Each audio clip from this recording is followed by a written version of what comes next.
Okay. Hello, everyone. Welcome to the Our Headphones inaugural podcast. We have a few different guys here tonight, but I think it's going to be mostly myself and Keenix hosting. So Keenix, speak up so people know your name. Hey guys, this is Keenix. How are you? Awesome.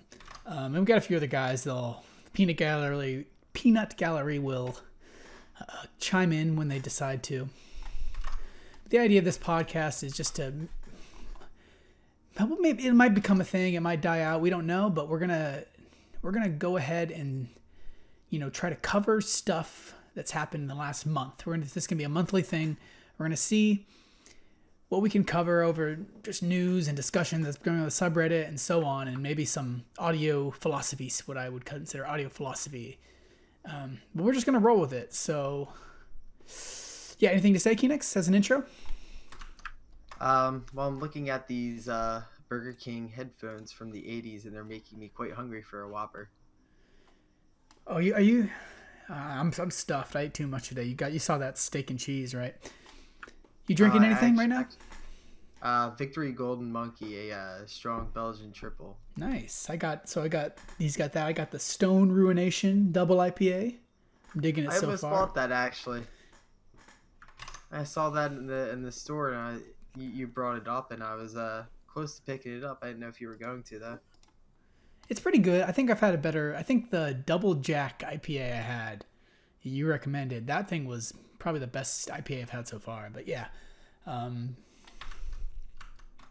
yeah, Double Jack. That's like top of the charts.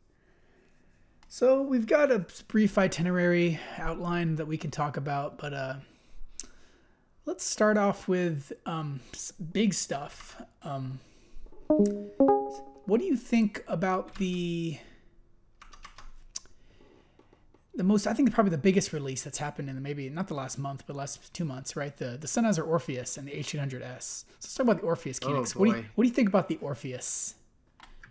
I think the price is outside of my realm of probably ever owning, but I definitely would like to hear it one day. It looks pretty damn nice, if nothing more. Okay, Drekis, HE1. Yeah, that's a much better name. It's 55K. Only 55,000. Only 55K. Yeah. I'm assuming it sounds good, right? But is there a place for a $55,000 headphone, you think? Oh boy, it's for someone. It's someone. There's got to be at least one person buying it, or at least one or two people sitting there and thinking about. I think more buying than one or two. I think 1,000 people will buy that headphone. You think 1,000 people? Yeah. Wow. For me, that's like. I wouldn't be. Yeah, I wouldn't be surprised if there's already like half, maybe I don't know. I mean, this is freaking like audio. You got to remember, this is audio jewelry. People, $55,000 for a pair of speakers isn't unheard of. It's only unheard of for headphones. I wouldn't be surprised if they have at least 100 pre-orders already. I wouldn't be surprised. As I look at my wall with my headphones hanging up, I've probably got about $4,000 or $5,000 within my room right now. Really? Yeah, and if I had sold all of it, yeah, I probably would be able to do a lot of more important things than have them just sitting on my wall. So I guess $55,000 for a pair of headphones, while it's out of my reach, and it probably will be for a long time. I guess I could see that. Yeah, I guess there's two sort of outlooks to the situation. There's the idea that, oh, this is all bullshit, right? It's just expensive stuff that's marked up, and it has no reason to exist, And that's I don't know. I feel that's coming from a place of sort of, like, oh, people have more expensive stuff than me. I'm mad. Like, there's always going to be expensive shit out there. There's always going to be like 6-figure cars, right? I don't really care about that. But the thing is, what I'm interested in is that if this shit is legitimately like pushing the edges of audio performance, right? So that's what I think is awesome. I think it's awesome that Sennheiser is making really high-end stuff that's presumably the best headphone in the world, if certain reviewers are to be believed. So I think it's a good thing. I think it's an interesting thing. And I think I'm glad the Orpheus exists for what it's worth. Yeah, I agree with that. And part of me wonders, like, just how much cost went into getting those tubes to raise up without, it's supposedly pretty silent, and how much money and research and technology went into making sure that mechanism isn't going to fail at a certain point, and making sure that it doesn't affect the audio signal. That's pretty that was the thing that caught my eyes the most. Yeah, and it's all gaudy, right? It's all just it's meant to appeal to people who want, oh man, my fucking amp is a transformer, right? But now I'm actually most interested now, and since you brought it up, the HD800S. Yeah, let's talk about that. I know you're you're big on your mods, and your mods become pretty popular so far. The Cork mod. Well, the SBAF mod and the Resonator, which I recommend people looking into if you haven't, but those are the two bigger mods that I think are driving the modding community forward. But yeah, go ahead. Well, so have you heard the S version yet? I have not heard the S. I have only heard reports that I trust, and ears that I trust tell me that it is not what I want, right? You followed the whole controversy. Maybe let's actually outline the whole controversy. The whole idea. I mean, Tile did it better in his video, but basically what Sennheiser did is they added the resonator, or what they could call the resonator, which has been copied with Super DuPont resonator, right? The resonator is basically a mod to the inside of Sennheiser's driver that supposedly cures that treble. But they also did another thing, which is more controversial, I think. They increased. No, I'm not sure exactly why, if we know why, but the bass distortion increased a fair bit, like a lot, right? And supposedly the claims that the HD800S were warmer were as a result of that bass distortion increasing, and people had different takes on that. So yeah, I'll leave it there. So my thing is, when you're looking at the measurements, at what point is it audible? It's always audible. It's always audible unless it isn't. I'm trying to pull up the measurements to compare the HD800. I remember that in all seriousness, I think that is audible. I think that amount of distortion. I felt the distortion on the HD800 was audible. The sub-bass distortion on the HD800, if you push it hard enough, you can hear it.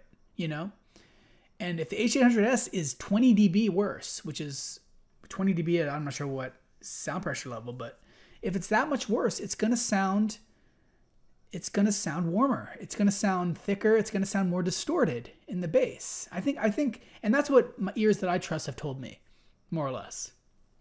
Now, hasn't that kind of been like the claim as to why the HD600 sounds a little bit more impactful in the lows than the HD650? That's it. Oh, I was going to say that's an old Sennheiser tactic to make the bass distorted when they had the HD560 rolling off at about 150 kilohertz. They just made the bass distorted to make it sound fuller, supposedly. Yeah, Saul, thanks for chiming in. You sound so bad, I'm going to mute you because this is a high quality podcast. Okay. Please contribute in the in the text. Sorry. Yeah, we'll hear that back. Yeah, you'll hear that tomorrow, Saul, and you'll thank us. You'll be like, "Oh, thank you, OJ, for muting my fucking digital ass." But yeah, I'm looking at like the HD600 measurements, and looking at like 100 decibels. The distortion is, it looks like a bit higher than the HD650. Overall, they seem very similar, but I've heard that people say that Sennheiser added distortion to give the HD600 a little bit of a more impactful bass. Have you heard that? First of all, I don't think I think the distortion in the HD600 is a flaw. I don't think they added that to make it warmer. I think it's a flaw of how the acoustic how the acoustics are working there. I think it was ultimately I think the Sennheiser HD600 was a compromise, and the 650 for that reason. Yeah. It's just a compromise in terms of making an open headphone that is used by a dynamic driver that can still push enough bass, right? And they had to tune it critically. So I think the distortion there is a byproduct of the whole design and a balance of issues that they need to balance. And I don't think it sounds good. I don't think they added the 600, distortion there. At least I really don't think they would have added distortion to make it sound warmer. I don't think they did that. I think it's just the headphone's just not that great for bass distortion, right? I guess that, it's like a less nefarious way of thinking of it. Like, it was just the limitations of the driver and the housing. Yeah, that's what I think so. So it personally, there was a bit of a thread. Maybe we could pull that thread up. Yeah, and speaking of like the HD800, I know that you are a huge fan of the HD800. While I've heard them and spent some time with them when you sent them to me, and while I think they're awesome technical headphones, I couldn't help but gravitate back towards my 600s due to the tonality. Oh, I totally get where you're coming from. It's not a forgiving headphone for one reason and another. So yeah, I can totally get that viewpoint. And there's other people who also hold this this viewpoint that if Sennheiser were to release like a direct upgrade to the HD600, that I would probably drop $2,000 on that. If we're talking a more resolving HD600 with the same packaging of the HD800, that to me would probably damn near be my end game. Yeah, if that existed with all the resolution, space, and detail, and all the dynamics and good stuff of the HD800, I'd fucking sell my HD800. I don't give a fuck about... I have no attachment. I do not consider myself an HD800 fanboy. I will drop this headphone the moment something better comes out. I will drop it. I don't care. I just got to have the best. And the HD800 right now is the best headphone, I think. Now, along the lines of that, I'm pretty sure you're familiar with the Audio Zenith PMX too. Yeah, I did. I've listened to a few iterations of it, and yeah. So when that arrived at my door for the testing period, my conclusion kind of came to that headphone was to this point the most linear upgrade to the HD600. Would you kind of agree with that or disagree?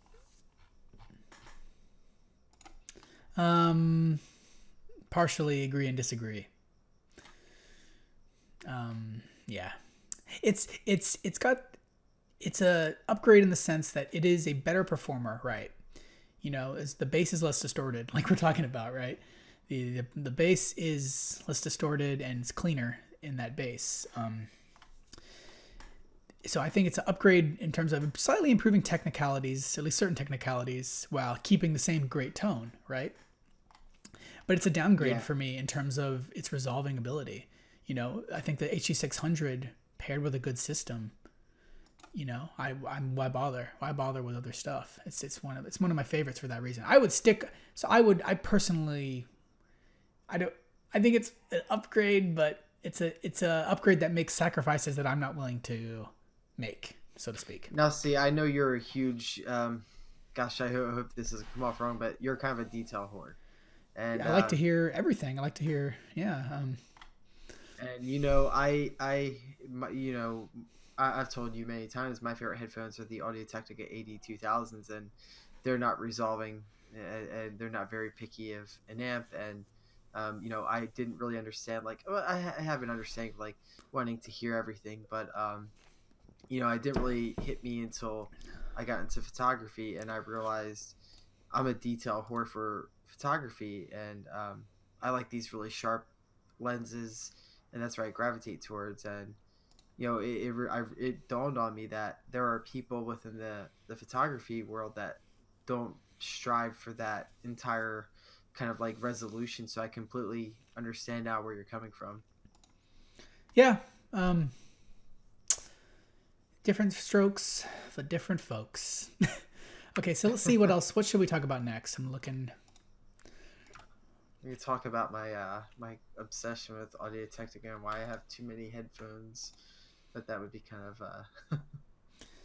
Let's get into some. I don't know what new has been released. Well, they got that Woo Audio WA8, the portable 2 amplifier.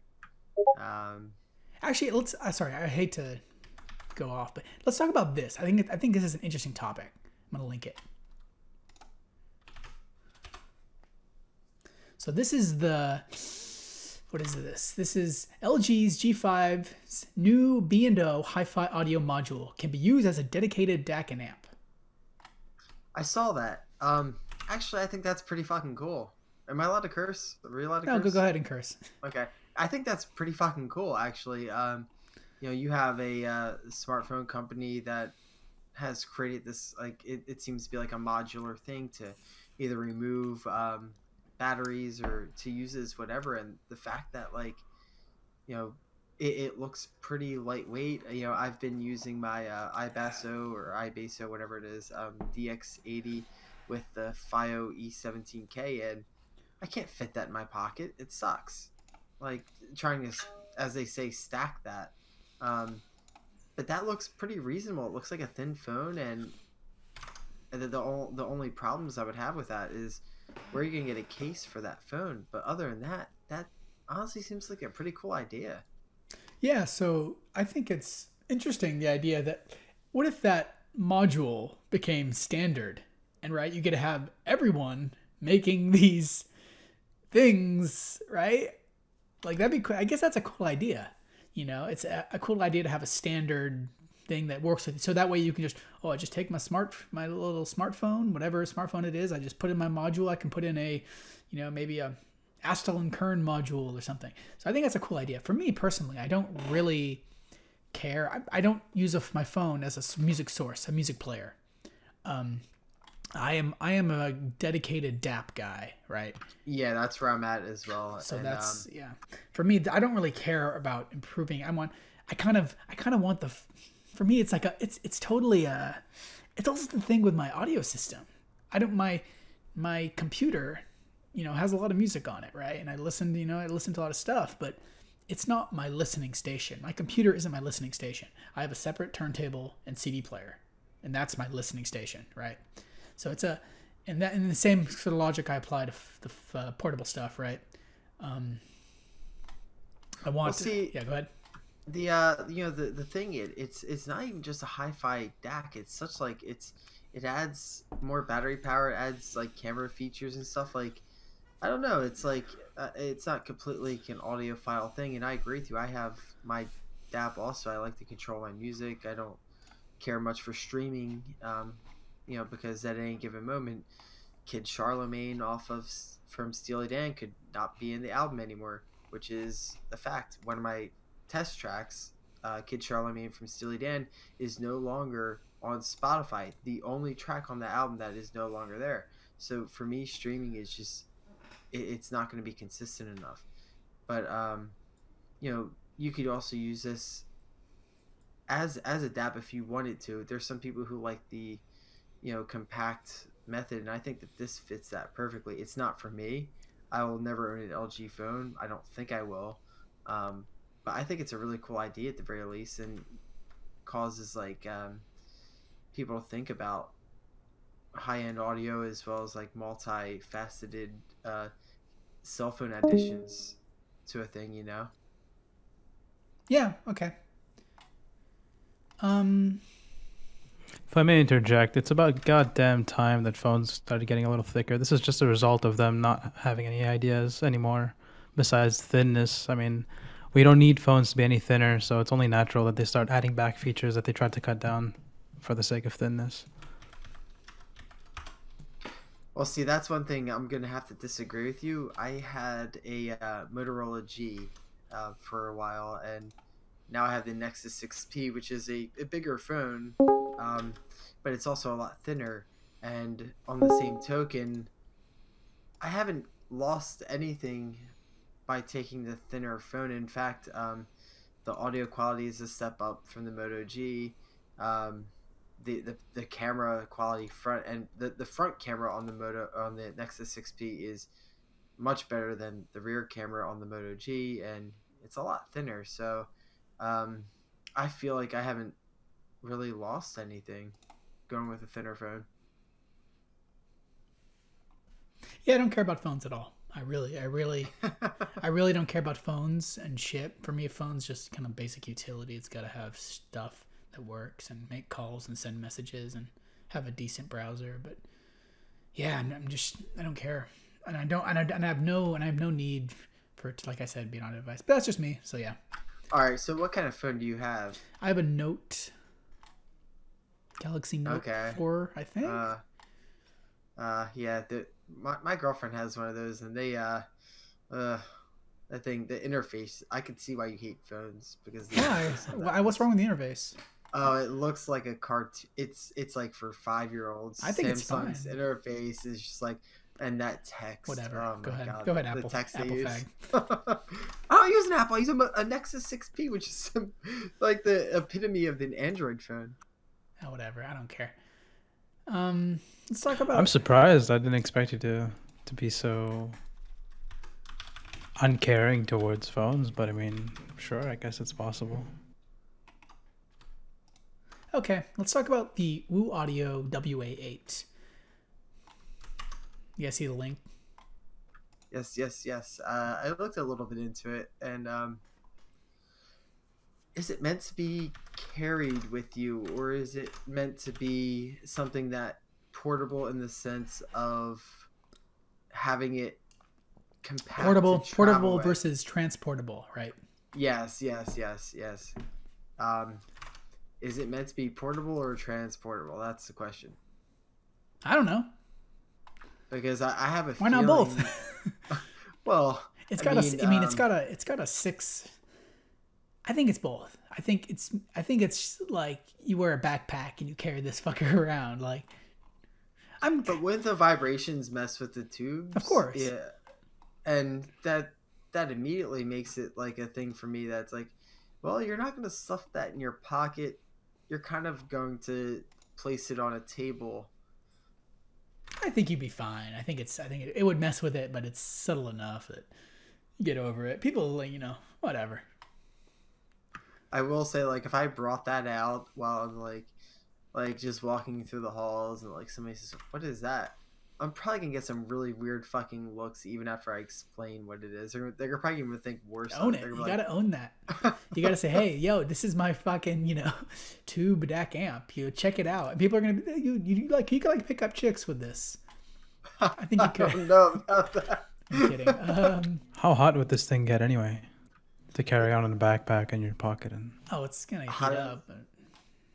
It's gonna get hot enough to pick you up chicks. Yeah.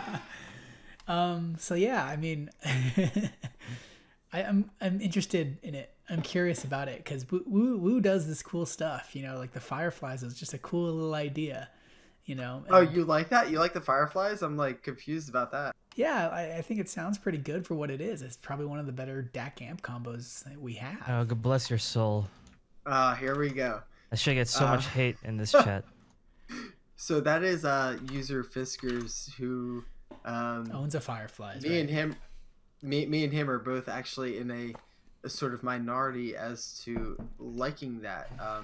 I thought it's a beautiful, compact DAC amp that happens to use tubes very gracefully. It doesn't add too much color. In fact, I found it to be pretty damn neutral when I had it. Yeah, it is. A little bit of punch in the lows. But overall, I thought it was, maybe a little pricey when you're adding in the things. But if you think about it, $500, $600 for an amp, $500-600 for a DAC, then Yeah, I mean, it's an all-in-one. It's got the looks. What's not to like? I mean, if someone is looking for an all-in-one, why not?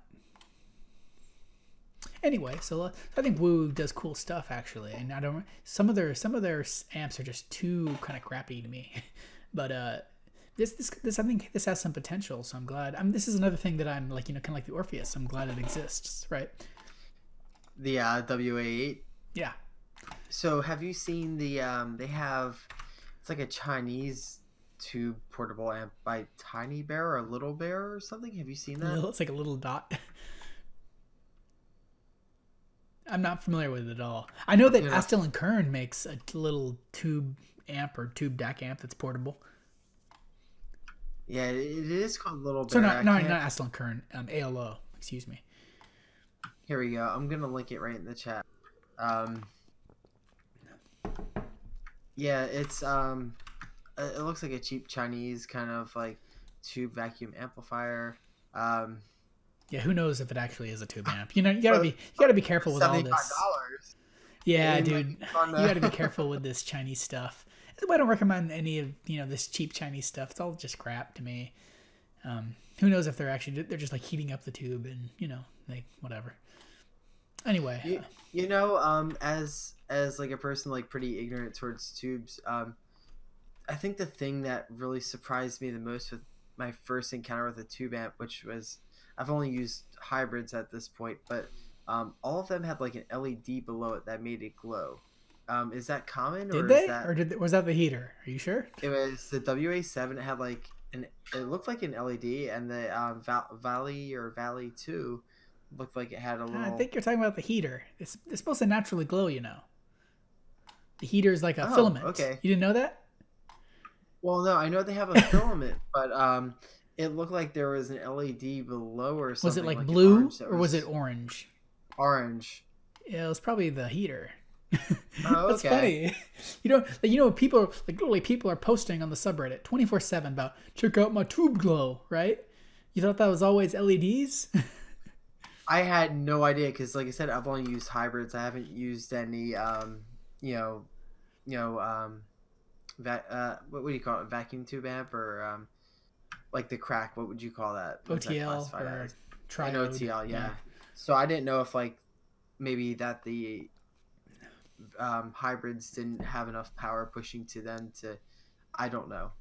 But, yeah, a lot of people. Said, I'm very ignorant to tubes. But they're kind of fun to mess around with. Cool.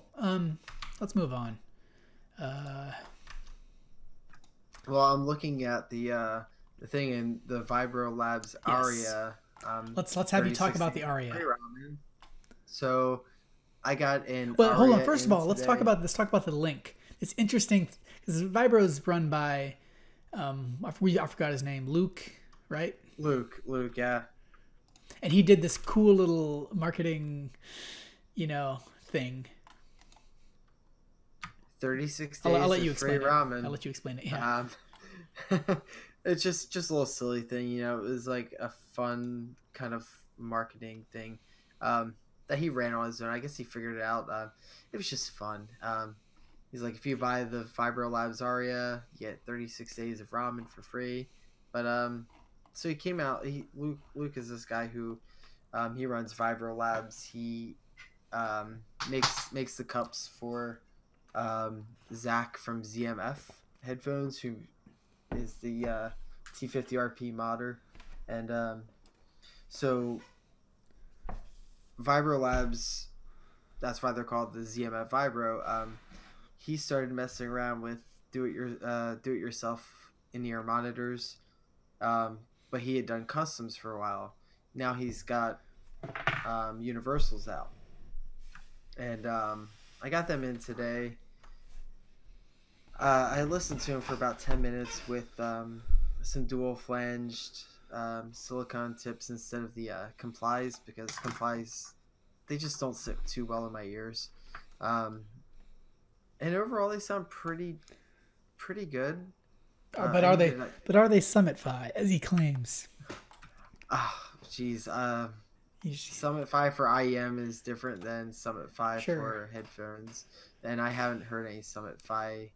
So you listened to them briefly, but your impressions don't sound as like, oh my god, right? So what's going on there?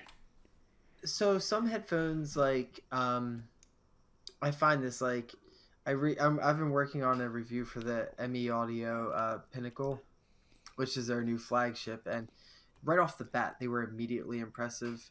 And now that I've settled into them, finding things that Is this the about them. P1 that people keep talking The about? P1, Okay. yeah, the P1. People say this sucks. Evidently, I haven't been following, but What? No. They don't suck, but they are not perfect. And you know, like when you listen to them for like the first hour, you're like, oh wow, you know, these are really nice headphones or really nice in-ear monitors. And then, you know, 2 weeks down the line, I'm struggling with trying to get my thoughts on them clear, just because, you know, they really lack sub bass. They kind of seem mid-centric, which can be pretty off-putting to some people. I'll have a full review out soon, but you know, like with the Aria, I've listened to them for 5 minutes, ran through my tracks. The biggest thing I noticed was that background hiss that was present within like a vinyl rip or within a recording seems to be heightened. Overall, the tonality seems pretty nice. A little dry and analytical though. Which are we talking about what are we talking about right now? The Aria? Well, yeah, I switched to the Aria. Okay, yeah, gotcha. And I think they're good headphones. I don't know if they're worth their money yet. I need more time with them. But you know, the craftsmanship's pretty cool. He's put these like wooden shells on the outside. It's cool to look at. We'll see how I feel about them in a week or two. Cool.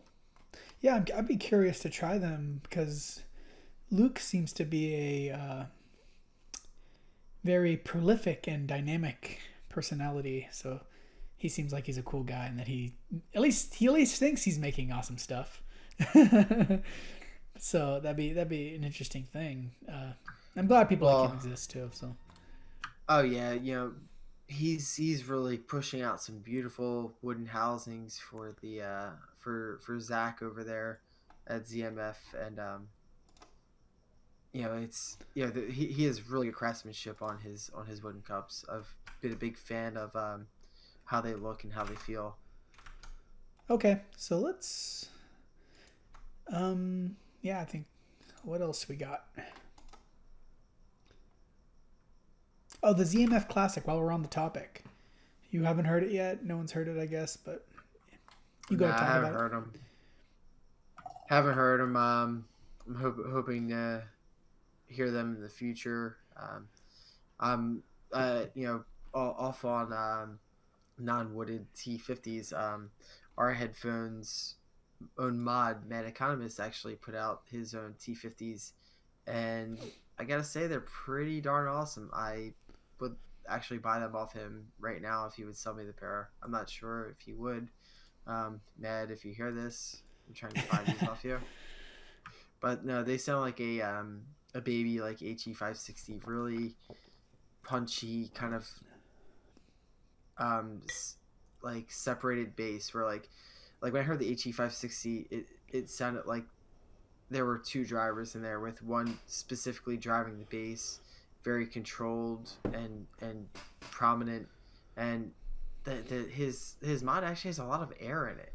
There's like a bump within the lower treble region, but it's not in such a way to cause sibilance or any sort of harshness. It just gives it like the right amount of air, and it feels pretty light on its feet. I like it a lot. Okay, cool. Yeah, I'd like to hear that one too. I mean, I've had sort of mixed opinions on Zach's stuff, but at that price, how much was it again? I don't remember, but it was a good price, and if it could be a solid mod, then I'd be willing to shill that. We've talked price a little bit, and I don't know if he wants me to bring it up, but he's definitely trying to make it price competitive with the ZMF Master if that comes out. If he decides to release his T50 mod. Yeah, $299. It's even for the comfort mods, you know, that's probably better than a lot of people can do on their own. Yeah, they're So, yeah. You know, it's a shame Ishka couldn't be here right now, because he's heard a different revision. You know, Mad never made it very clear as to what the differences were, but they you know, we both have similar feelings, but I think a lot of his issues are due to the tonality, and they're definitely a V-shaped headphone. Okay. So what do we want to talk about next? We're just about out of news topics, but there's some other stuff we want to touch on. Actually, one more news topic I forgot. This thing came out. I'm not sure how reliable. Someone Mope said the source might not be reliable, but B&H forced Hispanic workers to use separate bathroom. For those who aren't aware, B&H is a big, at least in the headphone community, people are always, hey, you can go to B&H and try out these. They have a lot of headphones, I guess, and some higher end ones too. So that's pretty cool.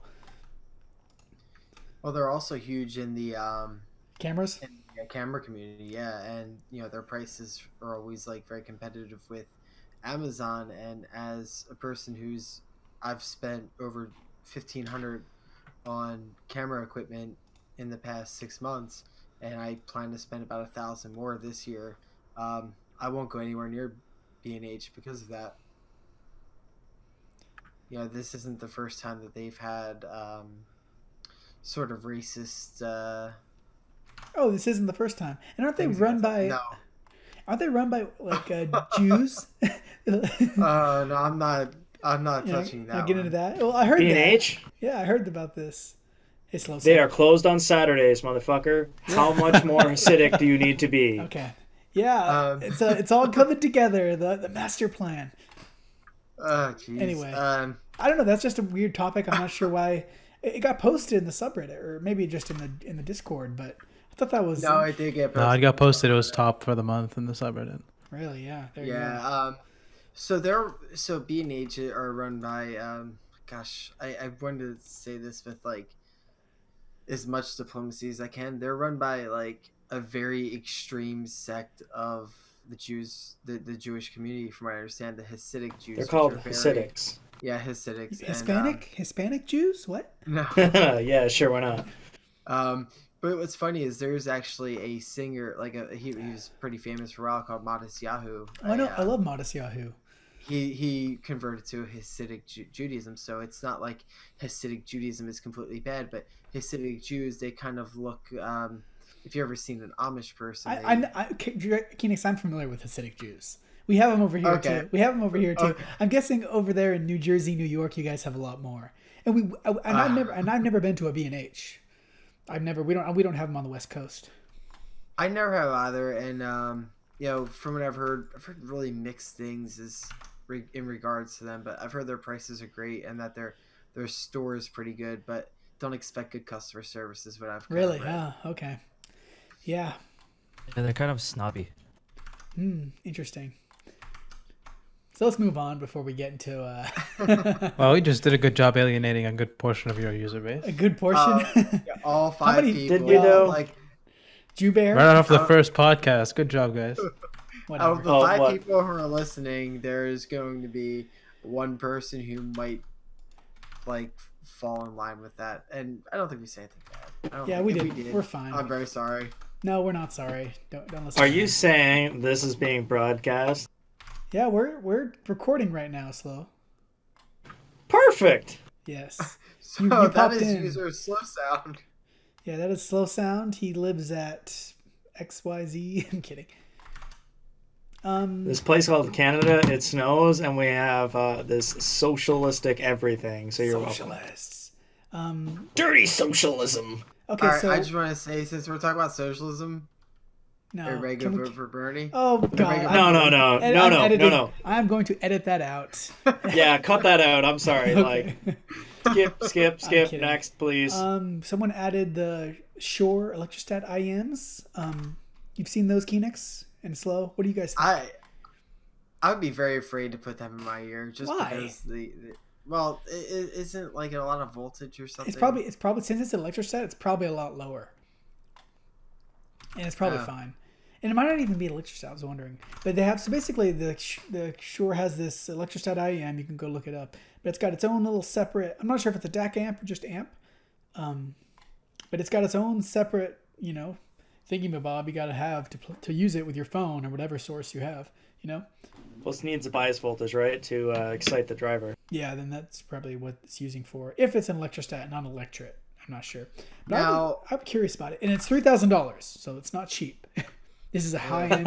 This is maybe the most expensive IEM out there right now. I'm not sure how much the JH. The sounds JH, about right. I know the JH stuff was creeping up to about 2,500 or so. But yeah, this is something very interesting to me. Almost kind of like what Sennheiser's doing, right? With the Sennheiser, a big, audio company, microphones, headphones, makes an Electrostat headphone. Never heard of them. And then Shure, big audio microphone company, comes out with Electrostat IEM. Interesting, right? So yeah, I'm interested. I'm glad it exists, and I actually might get a chance to hear it soon. So I'll keep you guys updated, and I might do a review. So yes. Other than that, I think it's pretty cool. I don't know. You want to talk about its price, Keenix, or comment? Well, so my thing is, aren't electrostats very sensitive to dust? Yes. Yeah. It's dust, moisture, temperature. Yeah. Wouldn't using electrostatic IEMs in public kind of make that a very bad idea? Well, I mean, they have to use certain dust filters and protection, But yeah, I'd assume that's going to be a problem. I hope Shure has a warranty that helps people out there.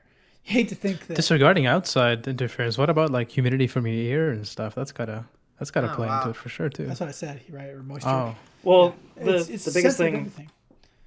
The biggest thing for me is I can't see how they can release a product like that and not implement a Etymotic style changeable filter, because earwax will eventually work its way down unless you're like constantly ripping off the the tips like once a week and washing them, right? Yeah, I guess who knows? Maybe, I don't know. I have no idea. Yeah, it sounds a little like I don't like to live on the dangerous edge. It's the bleeding edge. It's the cool technology. It's like Odyssey. Get your LCD4. It needs a redo every 6 months, right? Drake linked an Odyssey planar magnetic IEM.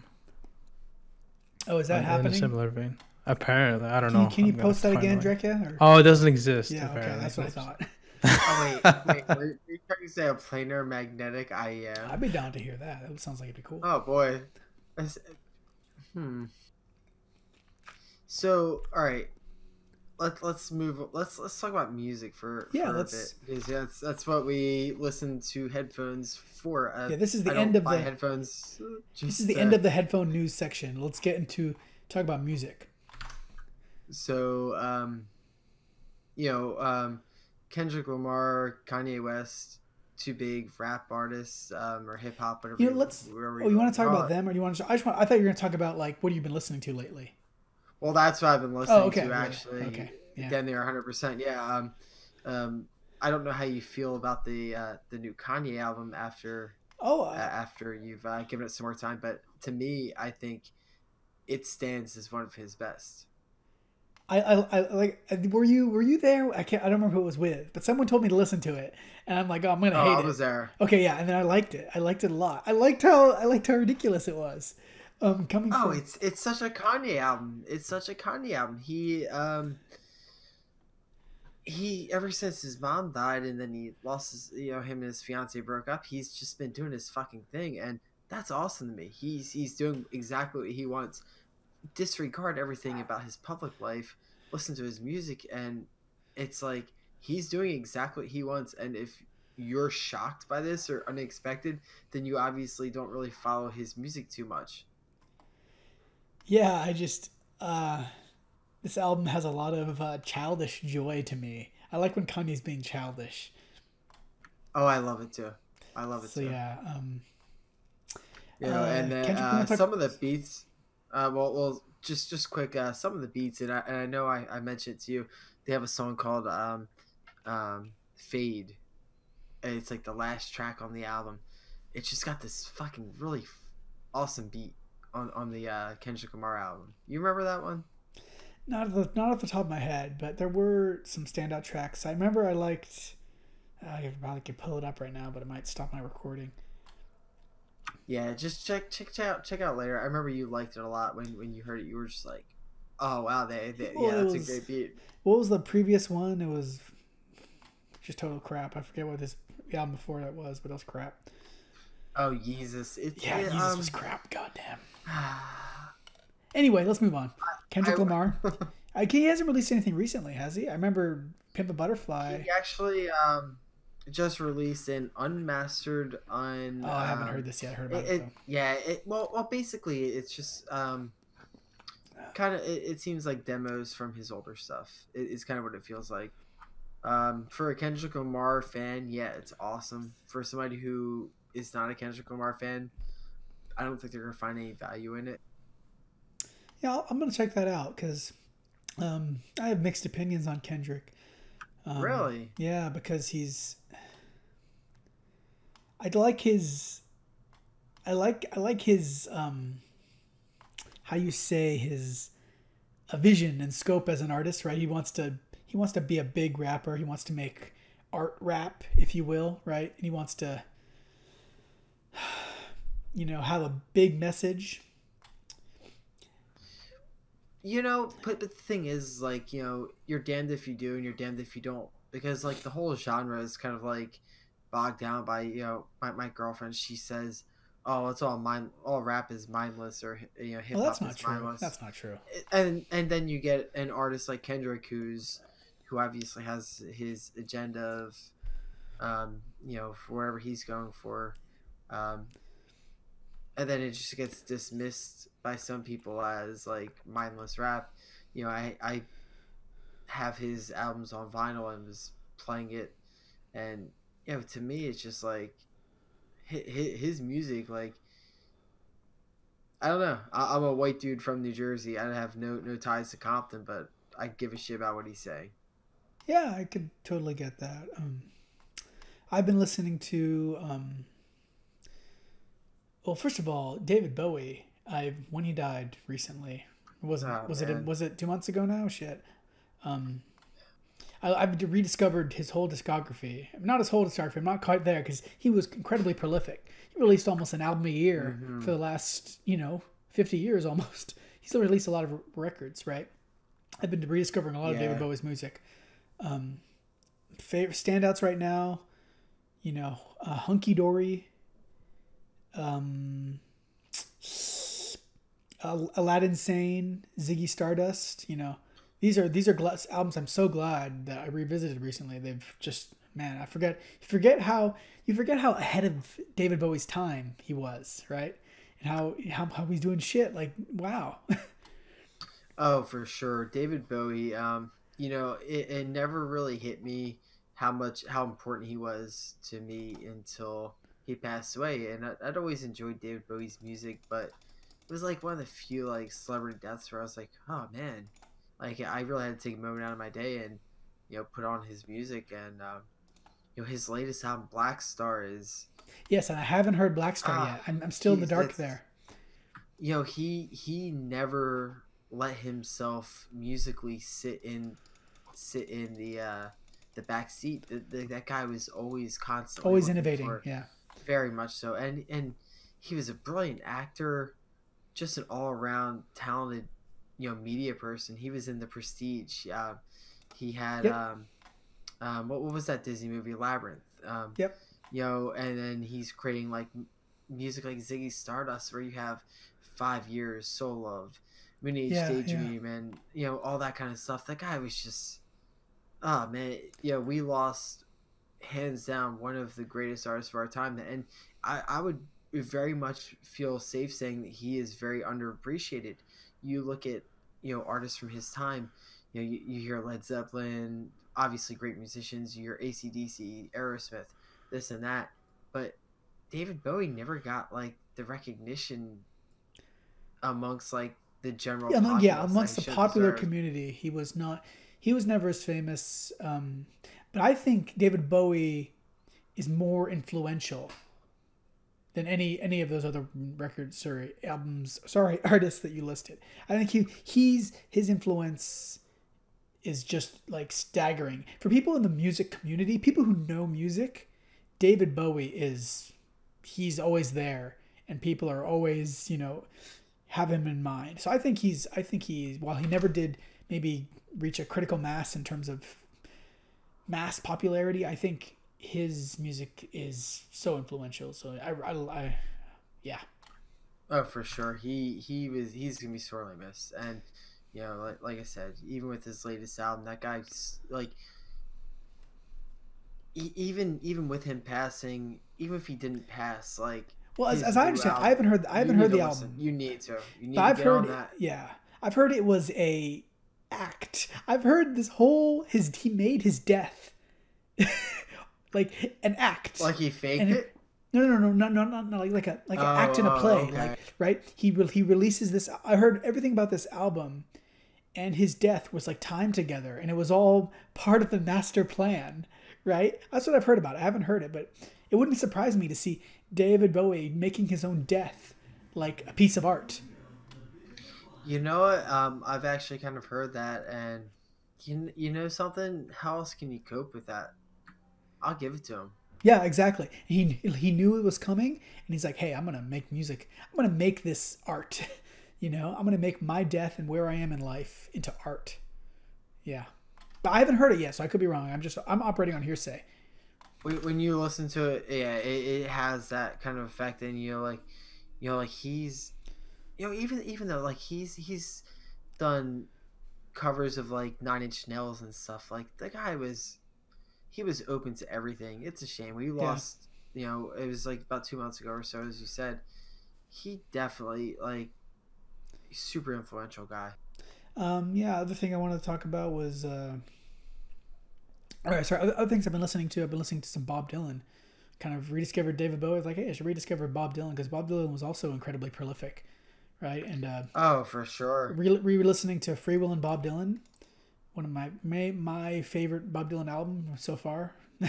It's amazing, and this stuff is this Bob Dylan record is incredibly well produced. This is made in 1963. This is mastered better than a lot of stuff.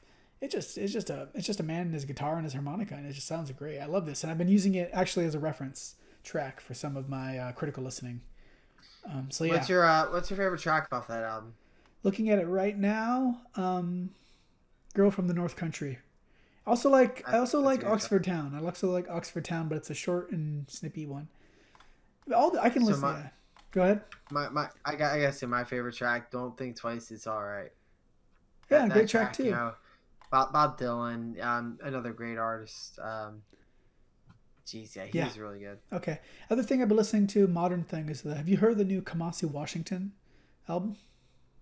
The Epic? I'm sorry, I'm not familiar with them. Yeah, listen to it. Just it's if you're in. I mean, I'm not sure how much you are into jazz and classical, I love jazz. Yeah. But yeah, this has been a big album. A lot of people have been talking about it, but this album is really ambitious for a modern jazz album, and just listen to it. It's actually I think it's a 3-part album. I think it's probably almost 3 hours of music.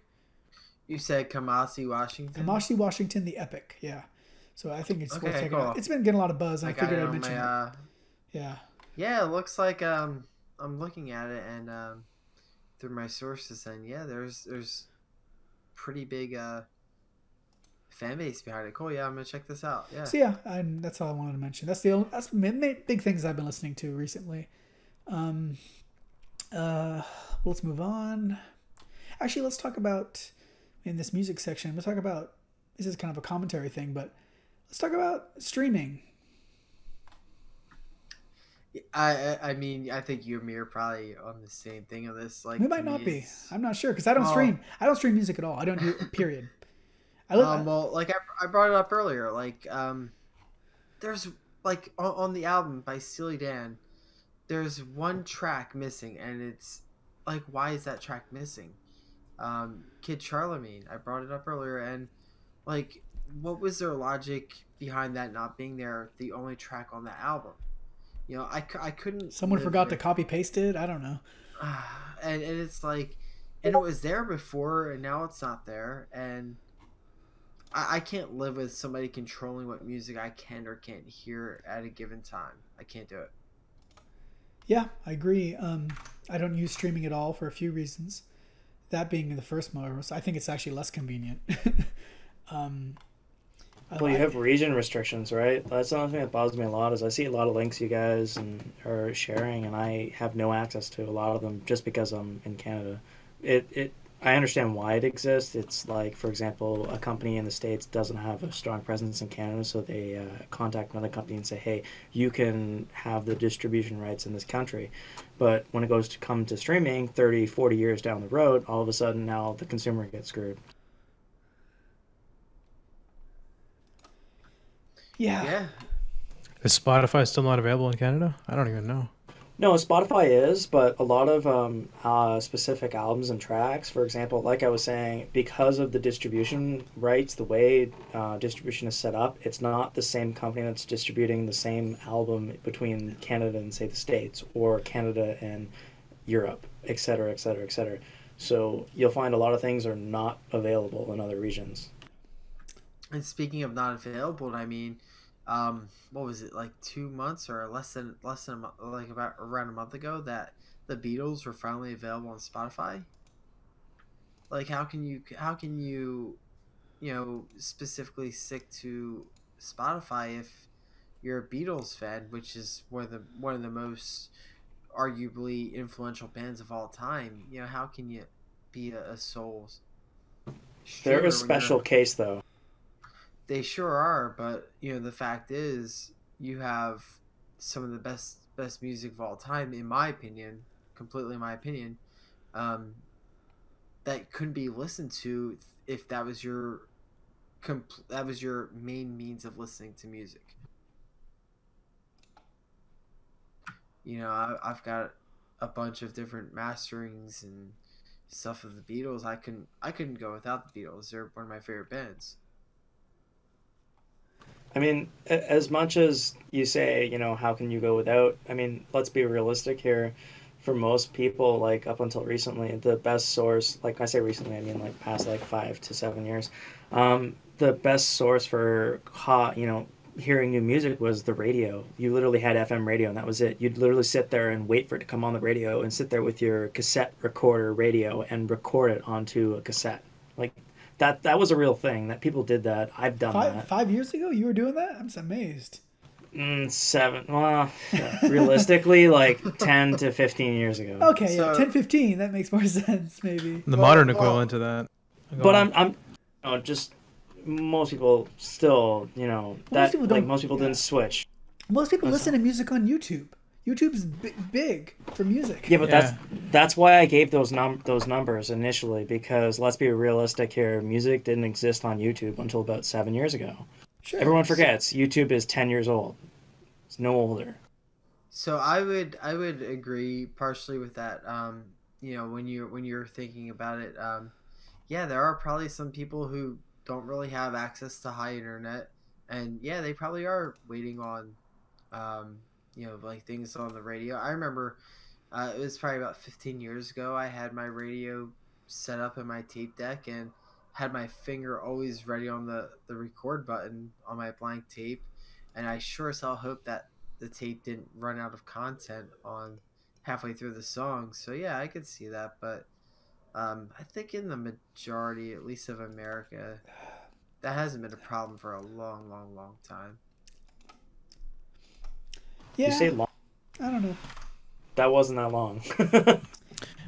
People have been switching to ripping off of YouTube now instead of the whole cassette or whatever else it used to be.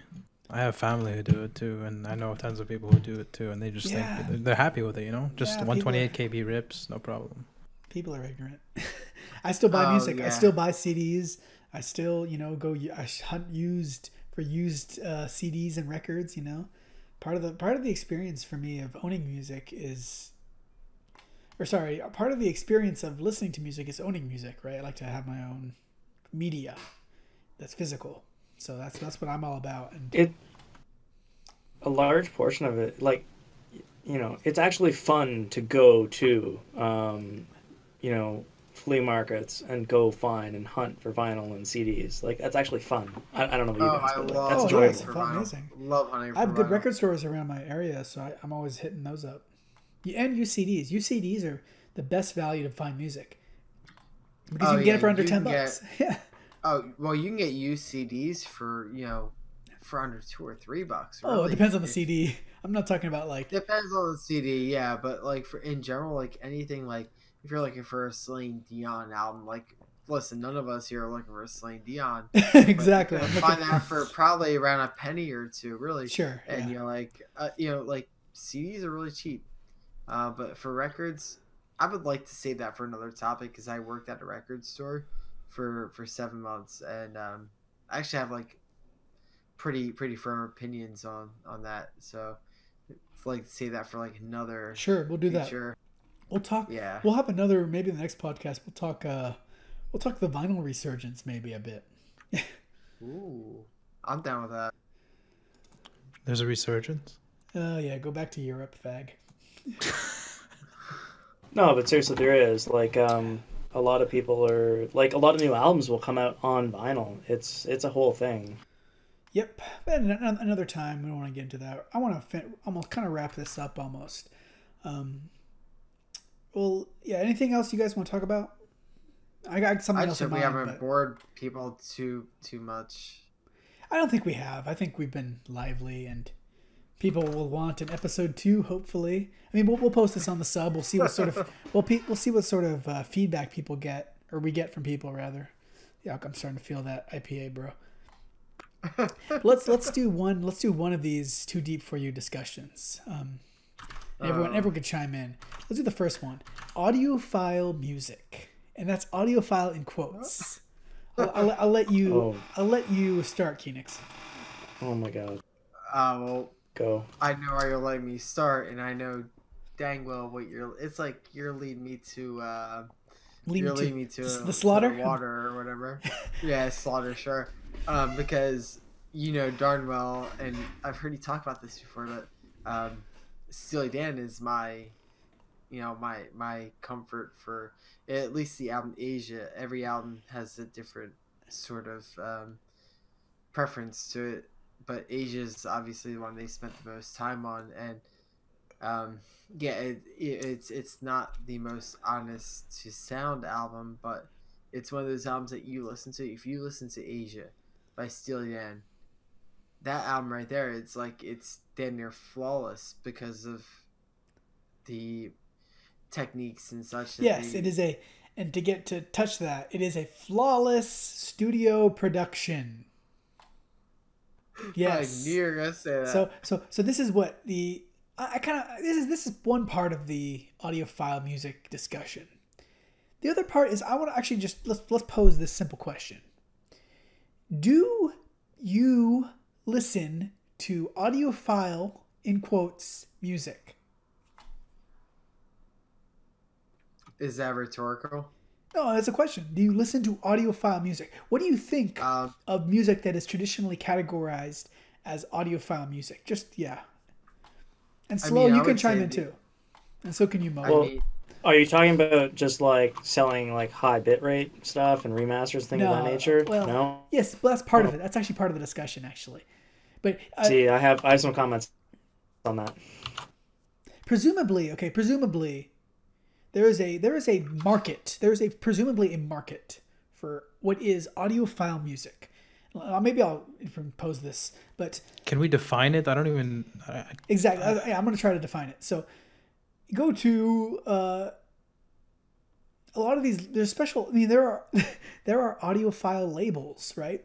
That seek to produce, the ultimate and high fidelity recordings, right? So I'd say that all these labels are doing a few things. They're using, the best recording processes, the best production processes, the best, converters and all that. They're basically their goal is to, give you the best product and then ultimately deliver it in a medium, which is considered high res, right? And that's where this next part comes in.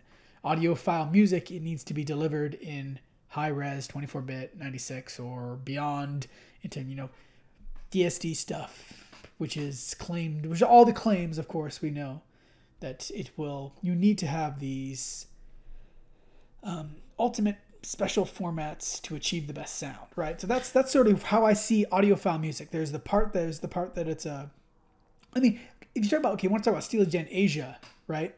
Steely Dan Asia is just a well mastered, produced, implemented record. It's not Steely Dan Asia is not. It is a audiophile reference track but it is not what I consider audiophile music. Well, audiophile music is all this like, you know, purist stuff, right?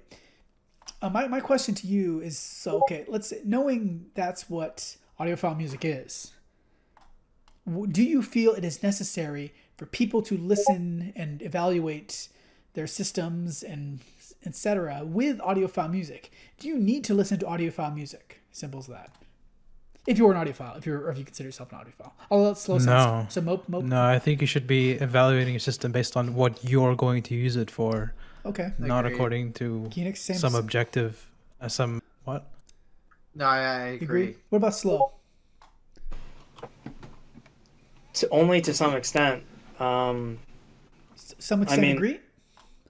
I agree to most extent. Like, in the sense that, yes, you ideally, like, all you're really trying to do, like, when you're trying to build this audio system, you're trying to get the most enjoyment out of your music. It's not about, for some people, it's not about trying to maximize the ability to retrieve information from the sound. Like, it depends on what your goals are in music. Like, if your goals are literally just like, I love this band and I want this band to sound as best as it can, well, then that's the path you're going down. It's a very totally different path than like what is stereotypically the audiophile path. The audiophile path is like, every track must be as neutral as possible. Every track must be as revealing as possible. And that it's a different direction. It's a different ideology. And it's very tough to say that that's the best one or that's the only one, because everyone has their own unique goals and objectives in this hobby.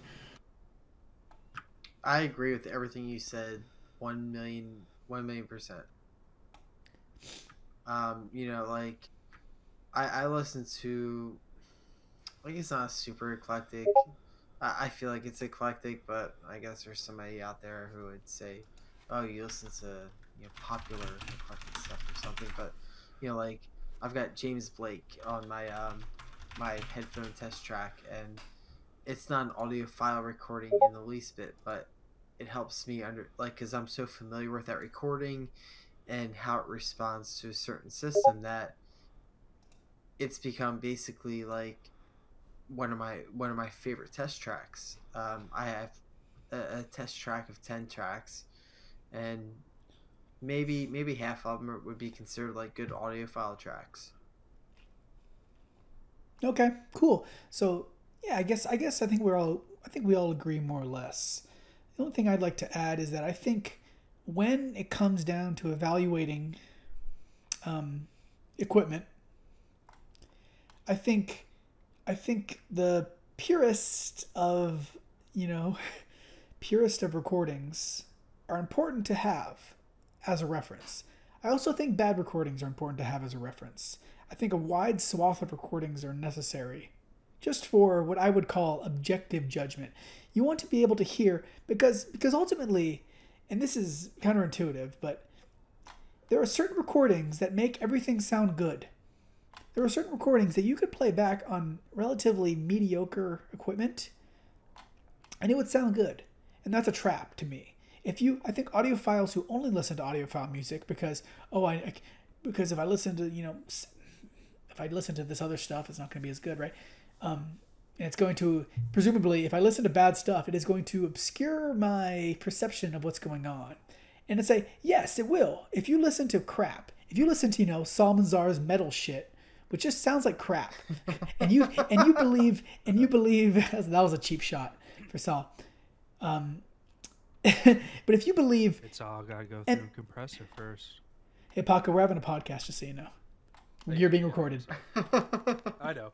That's why I didn't say anything inappropriate. I just gotta. Yeah. So sorry. Going back to. Oh, can we stop for a second? I'm sorry to interrupt your mojo, OJ. Yeah, you are interrupting my mojo big time, but I'm gonna let this one slide. But really quick, Paco has like a really good sounding mic. He's compressed. He's like a metal sound, dude. That's the thing. Anyway, I'm not gonna get. That's a whole other topic. We're gonna talk about how you fuckers like this compressed microphone sound, dude. I hate this shit. Okay. Sufjan Stevens. Well, it's good for musically it's great good for recording Twitch streams shit. And no, you sound fine. You sound better than the people who are using headphones as microphones.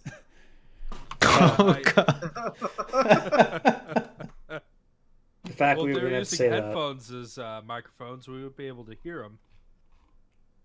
You say that, but it's not true. We have a particular member who likes to do that. Okay, so That getting. was a joke. God, you because guys, of you headset fuckers. and headphones. You ruined Phoenix. You totally killed my mojo. Yeah. Shit. You know what you're Anyway, talking about? I Go. think- Here, just I let me think say it's- this one last Okay, thing. go ahead and keep going. I got an AT2020 today. That's why I sound different. Oh, Woo! is that what its sound is? Audio Technica. Woo. Yeah, Phoenix, you fanboy. I almost got a W5000, but I still Oh, I suck have too I well. have one on the way. I have one on the way. Oh, did you buy it from that guy I was going to trade with? Okay, let's. I'm gonna kick in. Paco, you're gonna get banned from podcasts in the future. Shit, you fucking Sorry. motherfucker. You just You sound let so me know nice. it. So what other thing I was gonna say is, I think it's a trap to fall into the idea that your shitty recordings, you know, if I want to make my, and this is kind of goes again what Slow just said. It's like, oh, I need to use my recordings because my recordings are what I listen to. Therefore, my gear should sound good with my recordings, and I think that's a trap. So while I agree that audiophile recordings are not the ultimate reference and that shouldn't be the only metric with which we judge stuff on, I disagree that, circle of confusion, Dreke, exactly. You don't realize how bad your shit sounds, so you end up running in mid-fi purgatory, compensating with colorations. And so I think it's a trap to assume that what you have is the best, therefore just make it the best. So that's why I think I advocate using a wide swath of recordings, knowing all these recordings, what they sound like, getting the most experience possible. And therein, you know what your recordings sound like, and you know if your gear is being true to the recording, or if it's not being true, how is it compensating for it? How exactly is it sweetening up or making it worse, right? So I think it's important to know your recordings more than anything else. If you honestly believe, and first of all, there's no such thing as a perfect recording, right? It doesn't exist.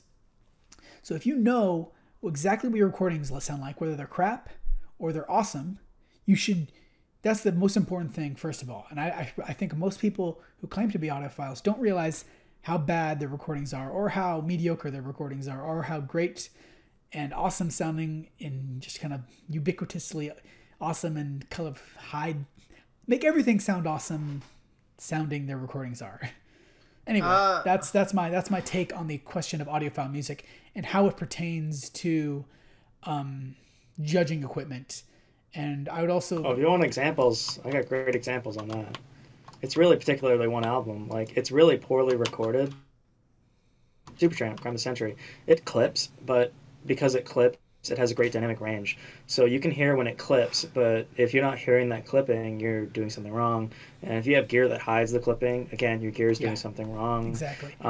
There are weird abnormalities in the track. If you don't hear them, again, your gear is doing something wrong, or you're not listening right. But for example, the 2014 remaster of it, they fixed a lot of the actual errors. But at the same time, they use this noise reduction technique that just ruins the sound of the pianos. No, you go on. Like I guess you don't have Spotify, so you can't hear this atrocity. But I spent $30 on the Blu-ray audio, and I just want to just break it. That shit's awful. So yeah, I think, and as a second note, I love listening to great recordings. A lot of the audiophile music that is sold out there, I love listening to this great stuff because I love the feeling of high fidelity. I love feeling like I'm there at, when they recorded that thing. So I love listening to audiophile music, as long as it's good music. And, I love the sensation of high fidelity. So that's the only thing I have to say. So, oh yeah.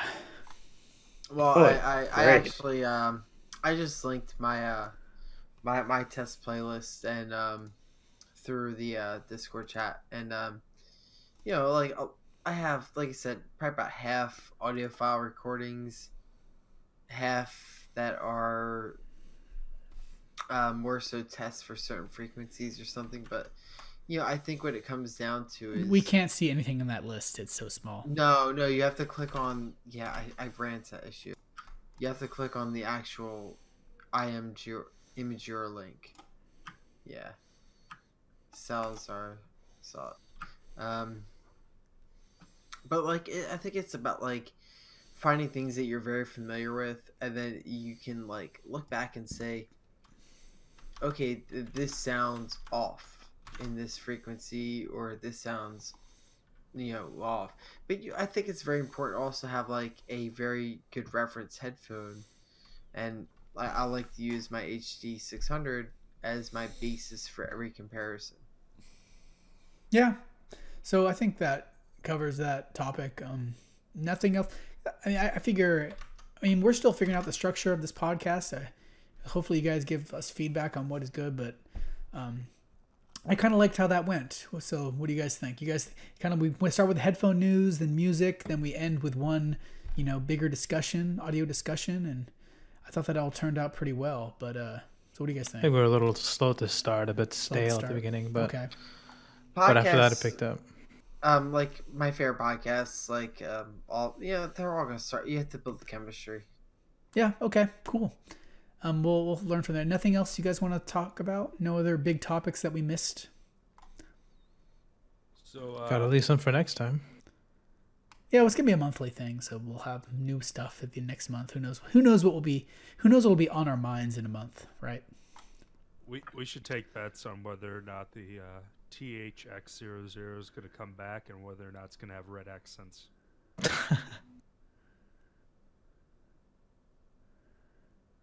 Just stop now.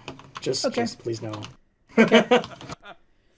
Well, I got a K7XX with red accents, so that's because it's the only thing there. I haven't seen a used one. God knows how long.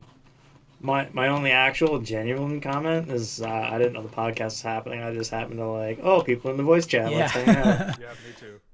Well, that's how it happens, and we planned on muting all you fuckers because we knew you'd be obstructive, but we only had to mute Salmanzar because he just sucks. Oh God, his mic is it's like if you took a mic from my asshole, threw it down hell, brought it back up, it still wouldn't sound half as bad. Okay. Well, I think that's all we got. So, awesome first episode, and that will be all for the Our Headphones Episode 1 podcast. End record now. Okay.